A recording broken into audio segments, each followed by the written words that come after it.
Hi guys, welcome to this upload. It's a double upload here on Wrestling Fan Open My Night here on YouTube as well as obviously TikTok.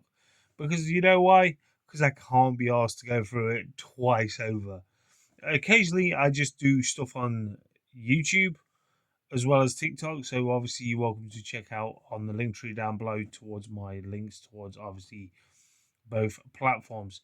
And I just want to say to every one of you guys, is due to the lack of how to put it, watching professional wrestling, because obviously I've been doing other things, such as editing my vlog for obviously for Love of Wrestling 6. You saw the autographs I actually picked up and got over on this very platform, as well as you can watch on my vlog channel the full weekend vlog with my friends and that lot. Yes, it's about an hour and 40 minutes long. I always do my videos detailed, as you know full well, towards my vlogs, because at the end of the day, I love editing and I love putting shit together for you guys to enjoy. Now, I want to say to every one of you guys is that wrestling is not took a back burner. Don't get me wrong, I just love talking about professional wrestling. But I just want to say this as a professional wrestling fan, that I feel like this is kind of I would actually say this. I'll be honest with you. This is groundbreaking as it is, because at the end of the day, I felt like when I looked at the WWE Network, that was full frontal. Then I literally had Fight TV for AEW. Then it went to Triller, and then obviously I was going to get Honor Club and all that lot as well. But obviously with these all demand services, I feel like this is the way forward to watching professional wrestling more than on a pay per view provider. And that's just me being honest.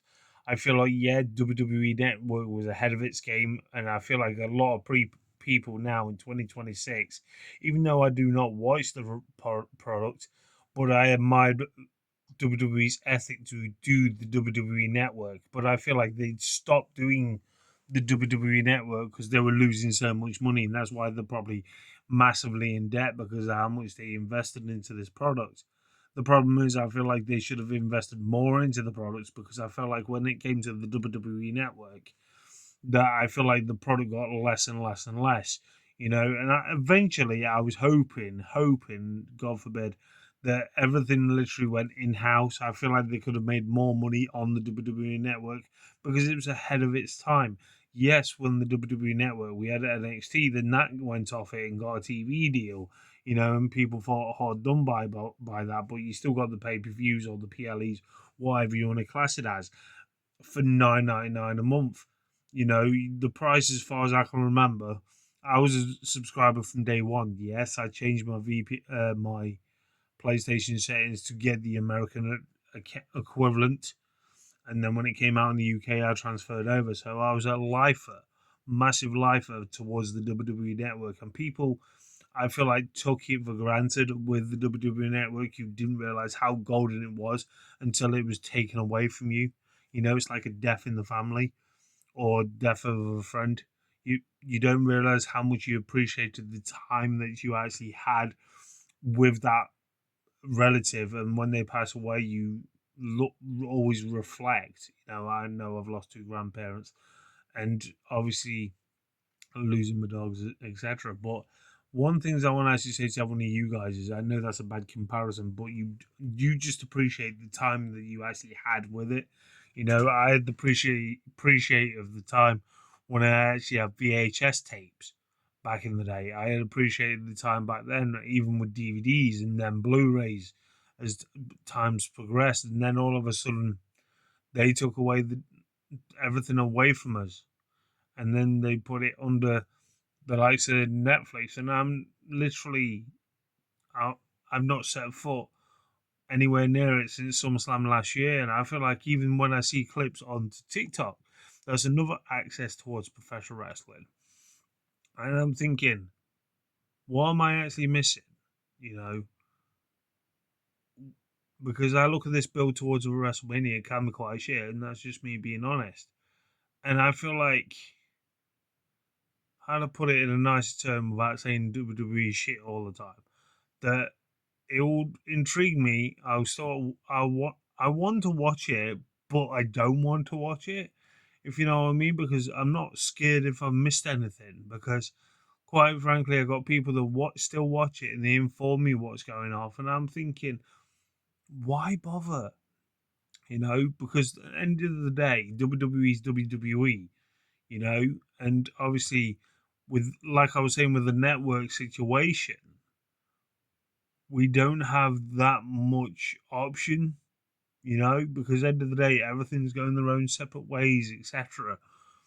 Sort of thing. You've got like Impact Plus that has been around for numerous years and still thriving towards the Impact Wrestling crowd. Then you've got like now what is actually confirmed and actually being out the blue, you know, to shock the world of professional wrestling to its very core. Because I know this sounds a bit daft, but what I've actually been paying on Trilla, I'm pretty much going to be look like I'm going to be how to put it in a polite term. I'm going to be pretty much paying the same what I've already paid on that, but it's intrigued me the price brackets they're actually doing on there. Because at the end of the day, you look at the way how this could benefit a lot for AEW, because a lot of people were complaining. The reason, other than people saying, these tribalist people saying how shit AEW is, I feel like they're not going to say shit anymore, because one drawback I would actually say, people were saying for many years that AEW are charging ridiculous amount of money for the pay-per-views. Now you're going to get that for a set fee with the monthly TV stuff. And I'm intrigued to see what else they're actually going to offer towards this sort of provider, because quite honestly, I look at this, right? This is a breakdown what you actually get, right? On the first package is the monthly one, which is very interesting because you're literally going to get AEW podcasts, AEW Dynamite and Collision, Ring of Honor, basically Honor Club. You got the Ring of Honor pay-per-views. I wonder if the back catalogue is going to go on there. Because at the end of the day, that's going to be interesting because you've got AEW's TV archive, right? In America, that's going to be, as far as I can remember, what I've just seen not that long ago. In America, that is literally going to be $7.99 for people to do their research on professional wrestling, not just look at WWE. This is why I thought the beneficial of the WWE network as well as Impact Plus, that people that aspire to be professional wrestling is ideal to use for their research towards building their character. And that was another entity towards wrestling fandom that people don't realize what would the benefit of an on-demand service was. So you literally look at the bigger picture of that, and that's what you're getting for in America. In the UK, it's going to be £6. £6. That's less than minimum wage, an hour of worth of minimum wage, and you're getting all that content. That's just incredible in itself. But then you look at the pay-per-view one, including the pay-per-views, because people were saying it was too expensive to watch a wrestling pay-per-view from AEW, and yet they still get the buy rates, which is incredible to see. So it's like a 50-50 situation towards the likes of AEW going forward. And their platform, what they are providing, is pretty much, it's the one thing that really intrigues me the most, right? And it caught my eye. Big shout out to Joe Kelly. He actually sent me the information over because I know he'll probably want me to talk about it.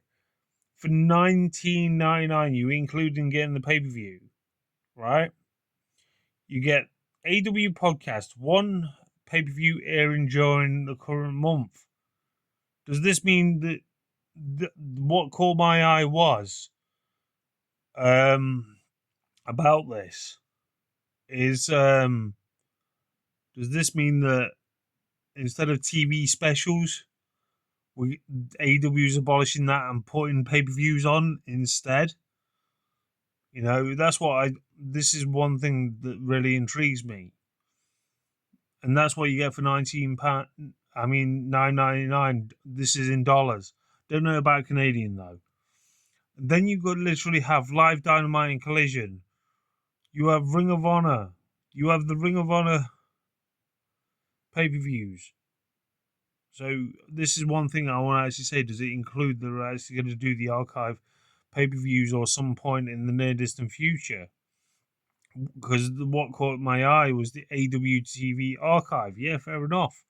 And select pay-per-view archives. That's what caught my eye. Does that mean it includes that? And I'm really thinking to myself, okay, fair enough. Give AEW benefit of the doubt. In the UK, it's only costing $14.99. That's only like £5 more, well, $4.99 more than the WWE network itself. Then they're literally doing the annual one. For the annual price of all pay-per-views of 2026, right? It baffles me when I'm literally going to be honest with you, right? The one thing that really confused me, the annual one, which is going to cost $119.99. AEW podcast, all pay-per-views this year. Well, obviously that's a selling point in itself. So you're saving so much money. If I remember, it's about $50. I could be wrong. I've never actually looked up how much they were in the United States. You get Dynamite and Collision live. You get Ring of Honor, basically Honor Club, live. You get pay-per-views live during the month. Are they looking to do more Ring of Honor pay-per-views exclusively onto this MyAEW? AEW archives and select pay-per-view archives. I feel like in a way, if you want to increase that, not from that, I mean like basically offer more, I would actually say you should put all the back catalogue of AEW and Ring of Honor on that one, because that would increase their revenue. This is just my honest. And for the annual fee of it in the United Kingdom is £90 exactly. I still find that's groundbreaking in itself, but then I've not. That's just the breakdown what I've read online that was actually forwarded to me, and I think this is groundbreaking in itself.